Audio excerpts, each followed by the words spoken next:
Caesar Augustus had outlawed pornography and they sent into exile a man who wrote what Caesar Augustus considered pornographic literature. And again, that was in some of the old books. I don't happen to see it here. The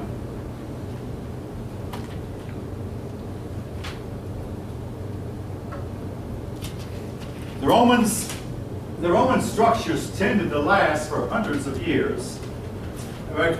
Because they learned something that later generations of Italians did not apparently learn as well. If you put a stone building on the right foundation, it will last. You have to get a foundation that will not move when the rains come, when the floods come, when strong winds blow, the foundation will stay steady. Now later, generations of Italians built an 800-foot tower in a city called Pisa, called the Leaning. Now it's today called the Leaning Tower. Someone might know what I'm talking about. The tower was once straight, but then because the foundation wasn't right, the tower started to lean. And every generation predicts that this generation will be the last of the tower. It's eventually going to collapse. And nobody has figured out a way. I mean, I've spent an hour thinking, now, what would I do to save that tower from collapse? And folks, I think the best way is to take each stone down one at a time, label each stone where it goes, get all the way down to the foundation, shore up the foundation, and rebuild the building from scratch with a stronger foundation. The best way. Otherwise, anything you do to the foundation is going to collapse the whole tower. I mean, you can't work on an 850-foot tower without collapsing the whole thing. Especially you can't work on a foundation of an 850-foot tower without collapsing the whole thing. So again, the best way is they're going to have to take it down stone by stone. And but one of these days, a strong wind or maybe a slight tremor of the earth, an earthquake, is going to. They have tried to shore up the weak side of the foundation. Now, I will say that.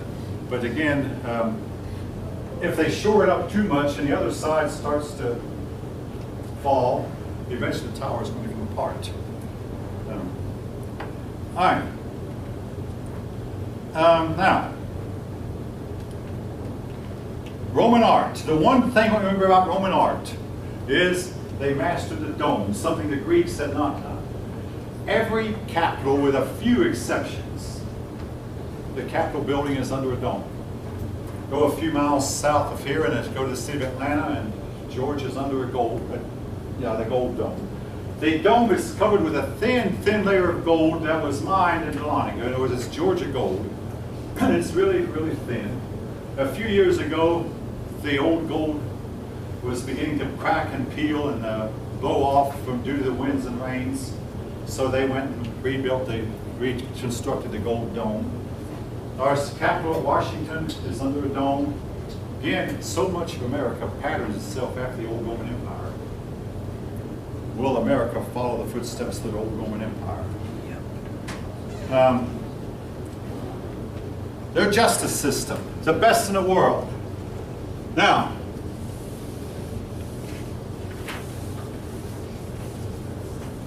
the Roman justice system was so good that when the Jews became tired of the lack of justice in Judea, all right, let me tell you something. This is going to become important later. A lot of Jews had become so disenfranchised with things going on in Judea that they began to scatter all over the empire. Now this was to pave the way for Christianity that came later, so that's why it's important. It's called the Great Diaspora, or Great Dispersion. It got to where half the Jews were no longer living in Judea, but they were scattered throughout the whole Roman Empire. But finally, two Jews went to Rome and appealed to the Roman Senate. They went to Rome and appealed to the Roman Senate, will you please come here and straighten us out? So the Roman sent an army and in 63 BCE conquered Judea. And the Jews were very, very unhappy under the Roman rule, very unhappy. And they had two rebellions, and after the last rebellion, they were finally just booted out of Rome. Booted out of Judea entirely. Now, Roman law was based on what they called natural law. That was, again, notice that word is in heavy print. And it was printed on 12 tables. Reminds us of the 10 Commandments. even though there was the 12 tables were a lot more involved than the 10 Commandments. But these 12 tables were the basis for all of Roman law.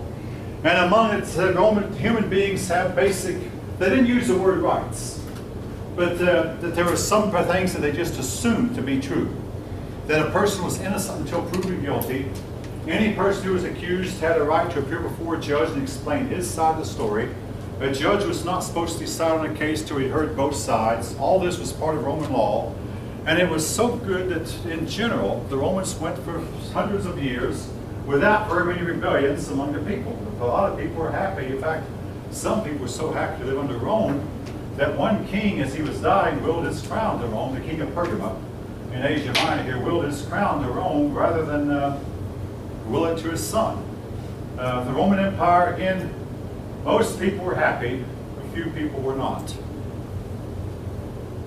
Now, Roman law believed in the Romans believed in natural law, and I want to digress a little bit to help you maybe remember this.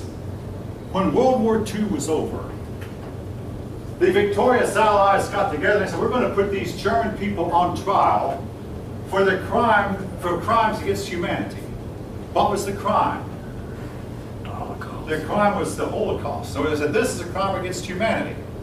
Well, so they put a bunch of people on trial, and of course, being a trial, they had a defense and they had a prosecution. Well, the defense made a defense that the prosecution was not prepared for. The defense said, there is no natural law. Nobody has any rights. Any sovereign government can do anything it wants to with its own people, and nobody from outside has any right to tell any sovereign nation what it can do or can't do with its own people. There is no such thing as right, there's no such thing as wrong.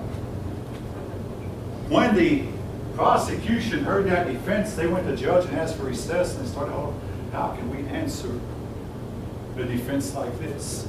Well, of course, they went on, and the defense didn't work. Several Nazis were executed. Several more received long prison sentences. It was called the process of denazification. Eventually, denazification ended, and a bunch of Nazis went on to become German leaders again, and even one of them went on to become Pope. Pope Benedict, he was a former Nazi. Hey, I don't want to knock him. Every young man in Germany at the time was a Nazi. Most of your German leaders for the next 50 or 60 years were Nazis. Today, anyone who is a Nazi is getting pretty well up in years. All right, leaving that, that's jumping ahead, but the Romans believed there was such thing as natural law that everybody was expected to abide by. Innocent until proven otherwise, again, we have incorporated that in our own Constitution.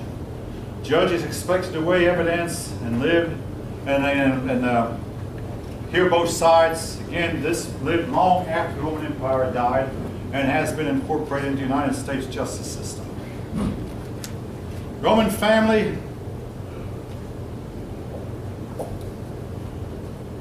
Fathers arranged marriages. The father was considered the head of the house.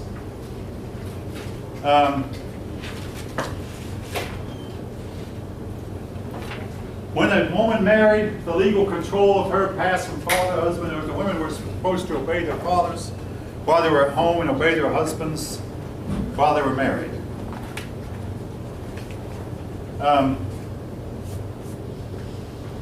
Now, slaves, and I'll close with this.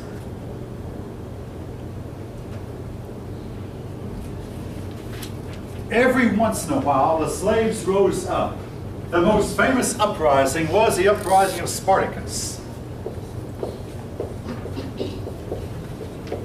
Now, I've already mentioned how that Pompey became famous for his putting down a slave uprising. No slave uprising was successful, and a big problem was, these slaves would get together and plan it for months, but then when they actually rose up and killed some of their masters, they spent a lot of their time quarreling among themselves about just who's in charge here, who's the boss. Among the masters, everybody knew who was in charge. Well, the emperor was in charge, and his deputies, whoever he decrees. On the master's side, there was some kind of order and unity that slaves simply could not achieve. In the case of Spartacus, he was defeated, and he and thousands of his followers were crucified. As a warning to others who would come later that if you do as he did, you also will Anyway, the Spartacus rebellion occurred in 73 BCE, and 2 years later another rebellion occurred. Actually, no, he was the one that his rebellion lasted 2 years. Same rebellion. His rebellion lasted 2 years. Again, when slaves revolted, they could expect to be crucified. All right, we'll talk more about gladiatorial games and about the late Roman Empire, the rise of Christianity. I've only got 2 days, but folks, at this point, you're actually a little bit ahead of the other class.